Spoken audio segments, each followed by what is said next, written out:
Do you want to experience maximum success when it comes to trout trolling? If you do, integrate trolling flies into your arsenal. Go on over to fishhuntshoot.com and pick up one of Kel Kellogg's signature series trolling fly kits today, and you'll be yelling "Fish on" tomorrow. Howdy guys, Kel Kellogg here. I am out hiking with Lucy the fishing dog, and it's been about a week since I did a report, and this is going to be a pretty broad-ranging report. This is the time of the year, it's getting on towards mid-January, that I call the winter doldrums. From about mid-January through the end of February, the reports stay pretty consistent week after week unless we get a big storm. But that is certainly the situation this week.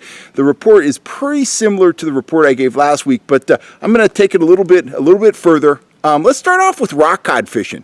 That fishery ended on December 31st, and it ended on a high note. A lot of fish were caught. A lot of guys in the crab combos, they got limits of rock cod, a few ling cod, and limits of crab. So good for them. At this point, most charter boats are shut down for the winter. A lot of them are already in the shipyard. In the San Francisco Bay Area, things will kick off again in late March, early April with the halibut fishery. We're in line for another really good halibut season. I expect trolling to start somewhere in the month of March, and live bait should be available by some point in May, and it's looking like it's going to be a very good year. And from there, everything kind of branches off of that. Salmon will start, rock cod fishing will start in the summer, this and that, and that's always a very exciting time of the year. It's always kind of somber when the season ends at the ports, but it's always very exciting when things kick off in early spring. Trout fishing, trout and landlocked salmon fishing. Let's talk about that for a bit. And I'm going to go pretty quickly here. The mountains, a lot of ice, not a ton of snow. Travel can be treacherous. Valley and foothill fishing, it's very good in general. Salmon, landlocked king salmon, Oroville, mediocre at best. Good anglers are going out there and they're catching 1 to 2 fish per day. Some of them are nice, some of them are 20 plus inches, but overall it's slow. Folsom is better than Oroville, but again, it's slow for most guys. But I saw Jerry Lampkin out there. He's a local guide here. He's a TNG Motorsports Guide Service. He was out there over the weekend a couple days ago, and he did very well. They had limits kings for 2 guys. Some of the fish looked to be over 20 inches. He had a couple 12 inchers mixed in, but that's pretty good fishing out there at Folsom, and it's for guys here in the Sacramento area, it's definitely closer than going all the way over to Oroville. Folsom, speedy shiners, that's probably the top offering.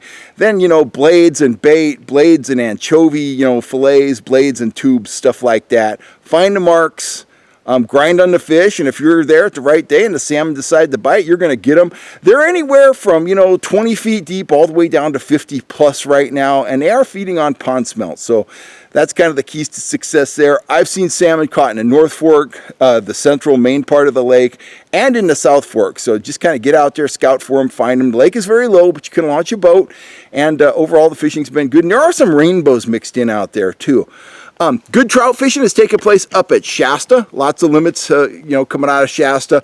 Lots of quality rainbows, a few browns mixed in.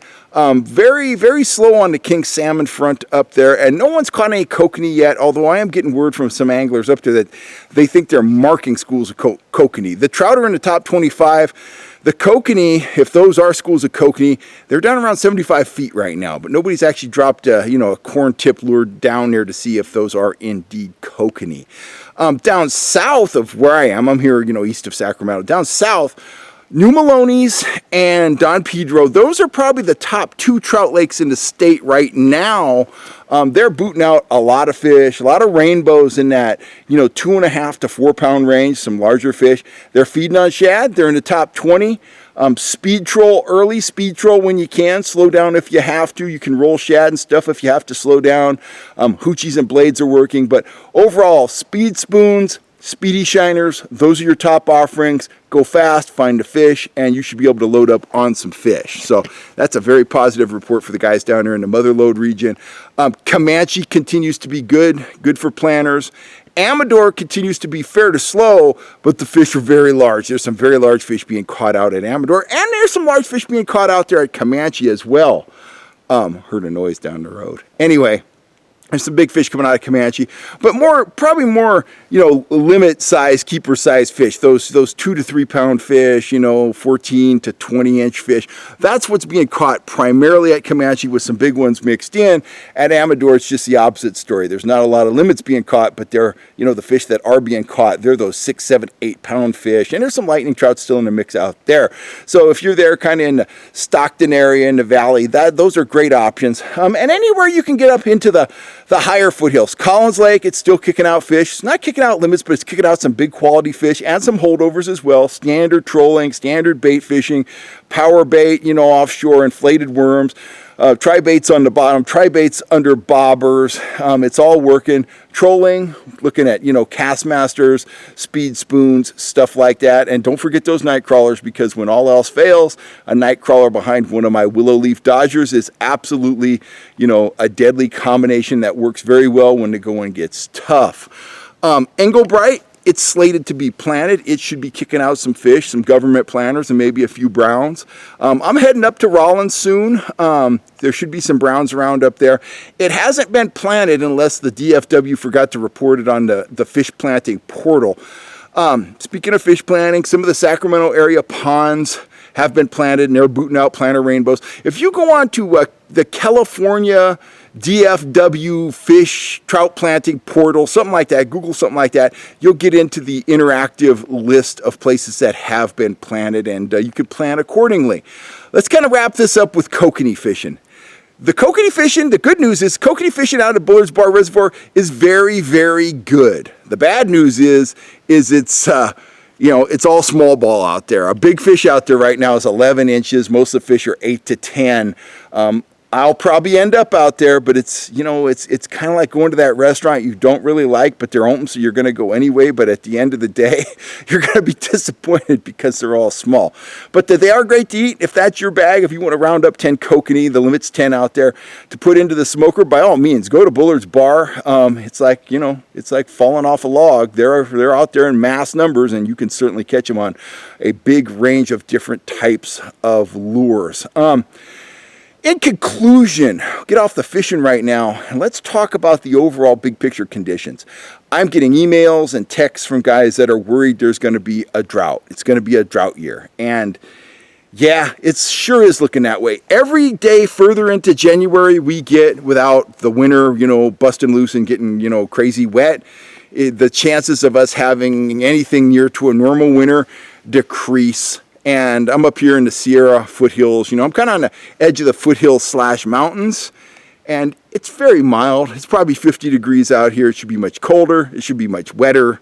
We haven't had a violent storm yet this winter. We've had a couple periods of rain that it rained moderately, but that's about it. So yes, I would have to say at this point we are heading into a drought. Now, there is a silver lining in the drought cloud, and that is, multiple year droughts are very bad. There's no doubt about it.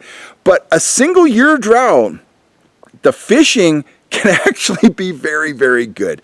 And Dan Bacher and I, the editor at the Fish Sniffer magazine, we found that to be true the last time we were in a drought, which was just a couple years back, 3 years back now, I guess.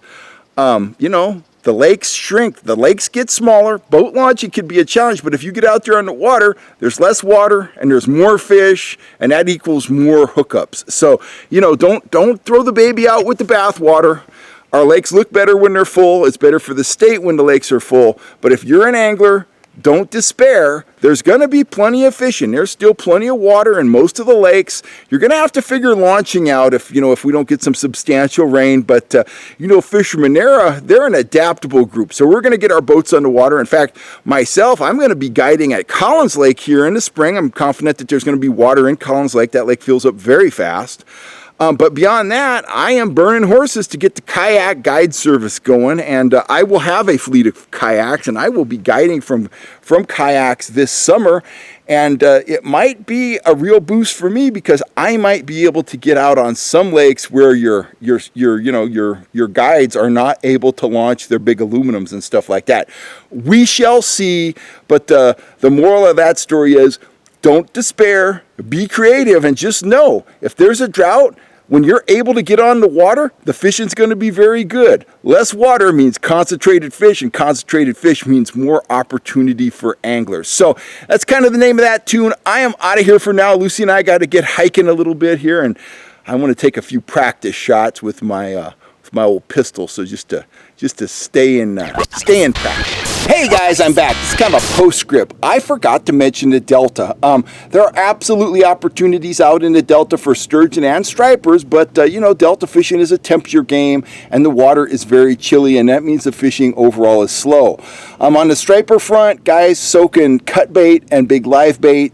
If they put in their time, you know, make the effort to find some marks, they are catching fish. You have to be patient. You got to use a light hand on the rod. The fish are lethargic. It's cold, but you can catch them. I've seen bait guys catching fish up to about 20, 25 pounds over the last couple weeks. Pluggers are catching fish. There is topwater action out there, and there is good action for the spooners out there too. But again, you got to find the fish. You got to work them. The bite windows are small, but there are fish to be had, and water clarity is pretty good with the lack of rain we've had. On the sturgeon fishing front, the sturgeon bite is probably better than the striper bite. If you get down there in the upper reaches of Sassoon Bay, the main part of Sassoon Bay, and the lower delta, there are absolutely fish to be had. Shallow water is better than deep water right now. Roe, number 1 bait. Eel, the number 2 bait.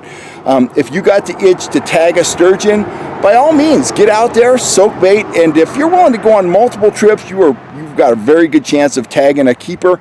And if you really want to cut to the chase on the sturgeon fishing front, get out there with one of the top skippers, Captain Steve Mitchell of Hooked Up Sport Fishing, the Gomez boys, Golden State Sport Fishing, Jay Lopes of Right Hook Sport Fishing. All those guys can put you on a sturgeon this time of the year. The fish are there. Just put in your time and work those bites, and you might be yelling fish on.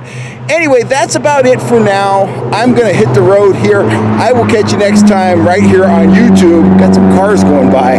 I just wanted to make sure I included the Delta in this report, kind of give you guys a maximum amount of options. Anyway, I'm Kel Kellogg. I'm signing off. If you're looking for fishing gear, you know where to go. FishHuntShoot.com for trigger spoons, trolling flies, fishing rods, and more. I will catch you next time. Thanks for all the support, guys.